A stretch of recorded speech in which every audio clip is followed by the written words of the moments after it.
अगर किसी भी भिन्न को प्रतिशत में चेंज करना है तो बस हम 100 से उस भिन्न में गुणा कर देंगे, उस भिन्न संख्या में 100 से गुणा कर देंगे, वो प्रतिशत में बदल जाएगा। जैसे अगर कहीं आपके सामने लिखा हुआ है 7/25, एक भिन्न है, इसे प्रतिशत में बदलना है, 100 से गुणा कर दीजिए। 25 एकम 25, 25 चौको 100, 7 चौको 28, जो आएगा उसके आगे प्रतिशत लगा दीजिए। जैसे 1/4 है, इसे प्रतिशत में बदलना है, 100 से गुणा कर दीजिए।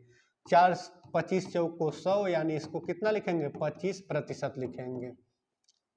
9/200 लिखा है, इसे प्रतिशत में बदलना है, 100 से गुणा कर दीजिए। कितना हो जाएगा, तो 100 से जब गुणा करेंगे तो 0 से 0, 0 से 0 कैंसिल कर दीजिए। 9/2 को लिखा जा सकता है 4.5, 4 से 1/2 और उसके आगे प्रतिशत का निशान लगा दीजिएगा, उसके आगे परसेंट का निशान लगा देंगे। बिल्कुल इजी कॉन्सेप्ट है, ठीक है। चलिए अब हम लोग बात करते हैं कि किसी भी संख्या का प्रतिशत कैसे निकाला जाता है। कोई भी संख्या दिया हुआ है और उसका आपसे कुछ प्रतिशत पूछता है। जैसे उदाहरण के तौर पे यहां पर लिखा हुआ है कि 500 का 45% निकालना है। सबसे पहले तो हम इतना को गौर नहीं करेंगे, यहां से यहां तक ध्यान नहीं देंगे, सिर्फ हम ध्यान देंगे 45% को। किस पर ध्यान देना है हमें, 45% पर ध्यान देना है। 45% का मतलब क्या होगा, सीधी सी बात है कि 45 के आगे प्रतिशत तभी लगा होगा जब कोई भिन्न रही होगी जिसका हर 100 रहा होगा, अंश 45 रहा होगा। यानी 45% हम लोग इसको कब लिखे होंगे, 45% इसे तब लिखा जाएगा जब हर में 100 रहा होगा और अंश में 45 रहा होगा। हर में 100 रहा होगा और अंश में 45 रहा होगा, यानी उससे ही 45% कहेंगे। यानी 100 में कोई चीज कितना है, 45 है, उसी को हम लोग 45% कहेंगे। लेकिन यहाँ 100 पर तो पूछ नहीं रहा है, यहाँ 500 का 45% पूछ रहा है। यानी 100 पर तो हमें पता है कि 100 में तो 45 है संख्या। जैसे अगर पहले क्वेश्चन को लगाना रहे कि 500 का 45% अगर ऐकिक नियम से लगाना रहे तो कैसे लगा सकते हैं, कि लिख सकते हैं कि चूंकि 100 में वो संख्या कितनी है, तो 100 में वो संख्या 45 है। तो जब 100 में कोई संख्या 45 है तो एक में कितना होगा, यूनिटरी रूल यानी ऐकिक नियम में एक का मान निकाला जाता है। तो एक में जाहिर सी बात है कि कम होगा, तो कम के लिए क्या करेंगे, 45 से 100 में 45 में 100 से भाग कर देंगे। तो जब ये एक में है तो 500 में कितना होगा, तो जब ये एक में इतना है तो 2 में इसका दुगुना हो जाएगा, 3 में इसका 3 गुना 4। जब 100 में वो 45 है, 100 में 45 है तभी तो यहाँ 45% लिखा गया है। तो जब वो संख्या 100 में 45 है तो हम 500 में कितना होगा यही हमें खोजना है, यही पता चल जाएगा।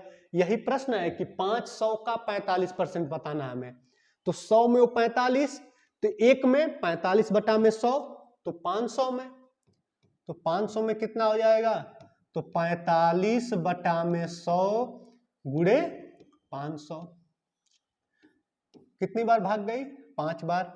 45 में गुणा कर दीजिए, 5 × 5 = 25, हासिल 2, 5 चौको 20, 2 22।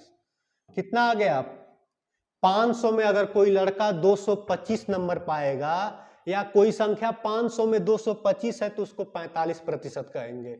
100 में अगर 45 है तब भी उसको 45% कहा जाएगा। ठीक है। अगर इस सवाल को लगाते कैसे हैं, एग्जाम में आता है तो इस तरह के प्रश्न को लगाया कैसे जाता है, इसका शॉर्ट रूल होता है। रूल क्या होता है, रूल इजी होता है। जैसे पूछा गया है आपसे कि 500 का 45%, 500 का 45% पूछा गया है, तो कुछ नहीं करना है, 500 को हम लोग 500 रहने देंगे। का मतलब होता है गुणा। सिंप्लीफिकेशन एक चैप्टर होता है, सरलीकरण एक चैप्टर होता है। उस चैप्टर में आपको सिखाया गया होगा कि का शब्द का अर्थ होता है गुणा। और 45% को भी संख्या में, वो प्रतिशत वाली संख्या है तो प्रतिशत वाली संख्या में गुणा करने में दिक्कत आएगी, तो इसलिए प्रतिशत वाली संख्या को हम लोग नॉर्मल वाली संख्या बना लेंगे। नॉर्मल संख्या का मतलब भिन्न वाली संख्या बना लीजिए। तो 45% को भिन्न में कितना लिखेंगे, तो 45/100 लिखेंगे। तो इसको 45/100 कर दे रहे हैं। ये कितना हो जाएगा 100 पचे 500, जब 5 से गुणा करेंगे तो 5 पचे 25 हो गया आपका, और 5 चौक को 20 दू 22 हो गया, मतलब 225 आ गया, 225 आ गया। यानी अगर किसी भी संख्या का प्रतिशत निकालना है तो क्या करना है, उस संख्या से का मतलब गुणा समझ लीजिए, उस प्रतिशत को भिन्न में बदल दीजिए और उसको सॉल्व कर देना पड़ेगा। जैसे अगला प्रश्न है, अगला प्रश्न को सॉल्व करते हैं हम लोग। प्रश्न है 1025 का, प्रश्न है 1025 का कितना प्रतिशत है, 2 सही 2 बटा में 5% है। इसको हम लोग सीधा भिन्न कर दे रहे हैं, 5 दूना के 10, 10 दू 12, 12 बटा में 5, 12 बटा में 5% कितना होगा, यही पूछ रहा है हमसे। तो हम लोग करेंगे क्या, 1025 को तो रहने दे रहे हैं, 1025 का मतलब गुणा हो गया। गुणा कैसे करेंगे, 12 बटा में 5 और इसमें भाग किससे होगा, जैसे 12 बटा में 5% है तो 12 बटा में 5% को देखिए 12 बटा में 5 में किससे डिवाइड करेंगे, जब 100 से डिवाइड करेंगे तो 100 से डिवाइड करने पर होगा क्या, 12 बटा में 5 ऐसे ही रहेगा और गुणे ये 1 बटा में 100 हो जाएगा, यानी 12 बटा में 500 आ जाएगा। यानी 12 बटा में कितना हो गया, ये 500 हो गया, 12 बटा में 500 हो गया। अब बस इसको सॉल्व कर देना है। सॉल्व क्या करना है, देख रहे हैं 5 से कट रहा है तो 5 से इसको कटा दे रहे हैं, 5 दूना के 10 और 5 पचे 25, और इसको कटाएंगे तो ये कितना हो जाएगा, 100 हो जाएगा। अभी कहाँ 5 से कट रहा है, 20 पचे 100, इसको 5 चौक के 20, 5 एकम, यानी कितना आ गया 41 गुणे 12 बटे में 20 आ गया।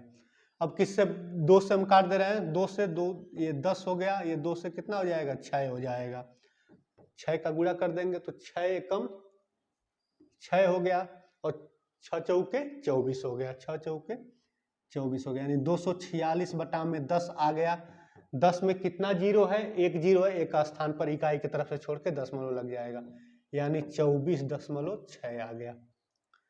24.6 रुपए को या 24.6 को हम लोग क्या कहेंगे, 1025 का कितना प्रतिशत, 2 सही 2 बटा में 5% लगभग, यानी 2.5% के करीब है, 2.5% के करीब है, ठीक है ना। जैसे अगला प्रश्न है, अगले प्रश्न को कैसे लगाएंगे, अगला प्रश्न आपके सामने है। प्रश्न दिया हुआ है 0.25 का, लिखा हुआ है 0.25 का कितना परसेंट निकालना है, 25% निकालना है। तो 0.25 है, इसको हम लोग क्या करेंगे, दशमलव वाली संख्या है तो इसको भी भिन्न में बदल लेते हैं। तो भिन्न में बदलने के लिए क्या करेंगे, 25 इसको लिख देंगे और दशमलव का मतलब 1 बोलते हैं, और एक अंक के लिए 1 जीरो, एक और अंक के लिए 1 और जीरो। 25 बटा में 100 हो गया, का मतलब गुणा, ये कितना हो जाएगा भी 25 बटा में 100 हो गया, 25 बटा में 100 हो गया। ये कितना हो जाएगा, 25 एकम 25, 25 चौक को 100, 25 एकम 25, 25 चौक को 100, 1 एकम 1, 4 चौक के 16, यानी निकल गया कितना आ गया, 0.25 का 25% आएगा कितना, तो इसका 25% 1 बटा में 16 आ गया। 1 बटा में 16 का मतलब 16 से अगर 1 में भाग दे देंगे तो दशमलव में बदल जाएगा, जितना आएगा वही हमारा कितना हो जाएगी, दशमलव में वैल्यू हो जाएगी, या भिन्न के रूप में भी 1 बटा में 16 होगा, ठीक है। चलिए अगला प्रश्न हम लोग देखते हैं कि किसी परीक्षा में एक विद्यार्थी के द्वारा 900 के पूर्णांक में 60% अंक प्राप्त किया गया। तो ये तो प्रतिशत में अंक दिया हुआ है, उसी अंक को आपको पूछ रहा है कि अंकों में वो अंक कितना होगा, ठीक है ना। ये तो प्रतिशत अंक है, तो 900 में देखिए प्रतिशत प्राप्तांक, यानी चूंकि 100 में वो कितना पाया हुआ है, 100 में 60 नंबर पाया होगा तभी तो उसको 60% कहे हैं, लेकिन वो 900 का बात कर रहा है। तो जब 100 में 60 है तो एक में जाहिर सी बात है कम होगा, तो 60 बटा में 100 हो जाएगा। तो जब एक में 60 बटा में 100 हो जाएगा तो इसलिए 2 में इसका दुगुना, 3 में इसका 3 गुना, 4 में इसका 4 गुना और 900 में इसका 900 गुना, ठीक है। यानी 100 यानी 900 में कितना हो जाएगा 60 बटा में 100 गुणे 900। 100 से कितना हो जाएगा ये 9 बार में और गुणा कर दीजिए 9 0 m 0 9 6 54 यानी कितना आ गया 540 नंबर आ गया। यानी वो लड़का 900 में 540 नंबर पाया है, वही हम लोग प्राप्तांक यानी प्राप्तांक उसका 540 है। इसको अलग तरीके से, ये तो यूनिटरी रूल से हो गया, ऐकिक नियम से हो गया। इसको अभी हम लोग सीखे हैं कि किसी भी संख्या का अगर प्रतिशत निकालना है तो जब 900 है पूर्णांक तो 900 का हम लोग 60% निकाल ले रहे हैं। 900 का 60% तो 900 तो सीधा सीधा यहाँ पर रहेगा, का मतलब गुणा 60% को 60 बटा में 100 लिखेंगे, 100 से यहाँ पर भाग देंगे 9 हो जाएगा। अब इसका 9 0 m 0 9 6 54 यानी 540 आ जाएगा। कितना आ गया 540 आ गया। चलिए लास्ट प्रश्न हम लोग देखते हैं। अंतिम प्रश्न है कि 12 बटा में 5 का 120% निकालिए। ये भी वैसे ही निकलेगा। ये कितना लिखा हुआ है, संख्या हमारे सामने है 12 बटा में 5, का मतलब गुणा 120% को लिखेंगे 120 बटा में 100। अब बस काट देना है हमें। काटेंगे कैसे, 1 0 से 1 0 काट दे रहे हैं, 12 बराही हम इसको लिख दे रहे हैं, 12 बराही में 144 हो गया और नीचे कितना आ जाएगा 50 आ जाएगा। 50 में है क्या शामिल, तो 144 में यहाँ पर हम दशमलव लगा दे रहे हैं, बटे में 5 हो जाएगा। क्यों 5 हो जाएगा, क्योंकि 5 10 50, इसमें एक 10 भी शामिल है तो 5 लिख दिए इसको, यानी 10 से भाग कर दिए, 14.4 हो गया है। अब 14.4 में 5 से देखिए कैसे डिवाइड किया जाता है। 14.4 है, इसमें 5 से डिवाइड करना है, कितना बार 5 दूना के 10 हो गया। कितना बचेगा यहाँ पर 4 बचेगा। उतरेगा कितना, ये संख्या उतरेगी, बीच में दशमलव है तो दशमलव लगाना पड़ेगा। ठीक है, कितना 5 बटे 40 तो 5 बटे 40, फिर 4 बचेगा 5 बटे 40 यानी 2.88 आ गया। ठीक है, 2.88 आ गया। यानी 5 से अगर भाग देंगे तो इसमें 12 में तो 5 दूना के 10 होगा, 120% है, यानी वही 2 से कुछ ज्यादा आया हुआ है। उम्मीद करते हैं आपको ये सभी कॉन्सेप्ट समझ में आया होगा। पिछली कई क्लास में हम लोग प्रतिशत चैप्टर को बहुत ही विस्तार पूर्वक धीरे धीरे सीखते हुए आए हैं। आज इस क्लास में हम लोग मैं सभी कॉन्सेप्ट को थोड़ा तेजी से आपको सिखाया हूं और दिखाए हैं। ठीक है, उम्मीद करते हैं ये क्लास आपको पसंद आया होगा। ठीक है, धन्यवाद।